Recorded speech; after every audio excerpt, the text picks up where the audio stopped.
अल्लाह की किताब उनकी ज़ुबान में तर्जुमा हुई हुई, लिखी हुई, बोली हुई, जिस शक्ल में भी आप पहुंचा सकते हैं पहुंचा दीजिए। बस आपका काम इसके सिवा कुछ नहीं है। ना बहस, ना मुबासा, ना मुनाजरा, ना ये चीज़ें, कुछ भी नहीं। कुरान मजीद पहुंचाए। कुरान मजीद ने बिल्कुल वाज़े कर दिया है कि यही किताब है जो नज़ीरन लिल आलमीन है। बस आपका काम इसको पहुंचाना है, बाकी काम ये खुद कर लें। और मैं आपसे अर्ज़ करता हूँ कि मैंने अमेरिका में भी अभी बहुत से लोगों से पूछा। डॉक्टर हमीदुल्लाह एक बड़े स्कॉलर थे, उन्होंने सारी ज़िंदगी पेरिस में गुजारी, वो लाहौर तशरीफ़ लाए, तो उनसे भी पूछा गया कि आपने देखा कि लोग मुसलमान, उन्होंने बताया कि पेरिस में हफ्ते में 8 से 9 तादाद है औसतन मुसलमान होने वालों की। पूछा गया कि मुहर्रिक क्या होता है, यानी क्या चीज़ है? कोई तबलीगी काविशों से लोग मुसलमान होते हैं, मुनाजरे से होते हैं, बहसों से होते हैं?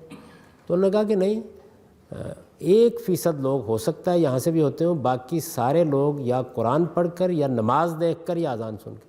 तो आपका काम यह है कि आप अल्लाह की किताब पहुँचा दें।